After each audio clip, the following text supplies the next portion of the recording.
Well, what's your trouble, Mac? You're letting me in for a lot of extra work, you blighter. Oh, why? The Army Council are all het up about your request to build a hangar. Seems the old men are quite lit up about it. I mean, it's got to the Army Council. Crikey. Well, it's up now, anyway. As you suggested. Did I suggest that? But you'll get your permission eventually. The CIGS is in favor of it. Why on earth should the Chief of the Imperial General Staff be interested in my hangar? He's interested in your flying, old boy. Thinks it might be useful. Useful? The whole point and attraction and magic of my kind of flying is that it's utterly and beautifully useless. They're thinking if there's a buster. Oh, there won't be a buster. I hope the good Lord has other ideas.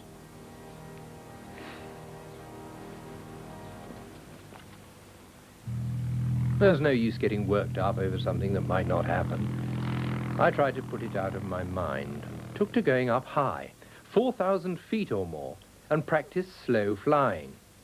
That is, I lay back against the backrest with a good forward view of the sky, the motor buzzing away, nose into the wind. I was having fun while I could.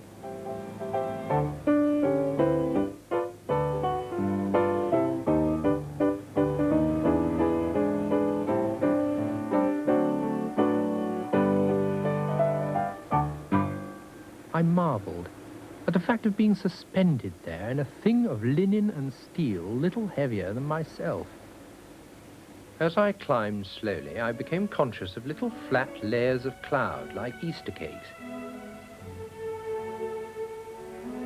As we broke through these thin, flaky scouts of the advancing cloud host, such a sight met my eyes as I'd never before imagined. Away to the farthest limit stretched a dead-level, dazzling white plain. Beyond, above, and round it was a vault of eggshell blue sky. It was magnificent and absolutely perfect.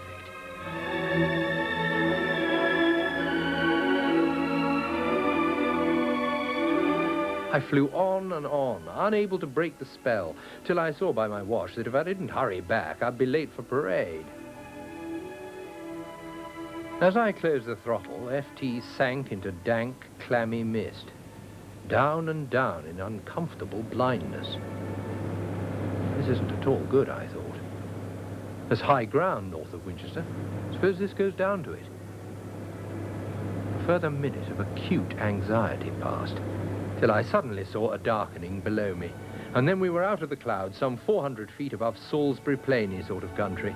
Quite a narrow enough margin, thank you.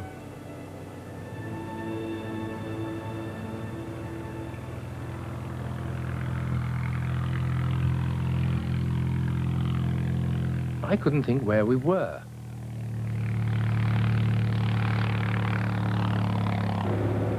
A railway appeared, but it didn't help me much.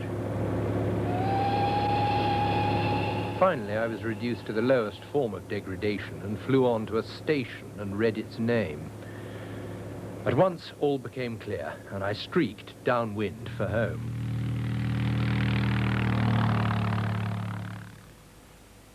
But it wouldn't do. I'd been scared. So I cast about for a cheap compass. I also concocted a device called a statoscope to show whether we were going up or down. It consisted of a thermos flask to be fastened on the outside, from which a rubber tube led water through a pipette into a test tube on the dashboard. As we went up and the air pressure decreased, the pipette would blow bubbles into the test tube. That was a general theory. And it worked.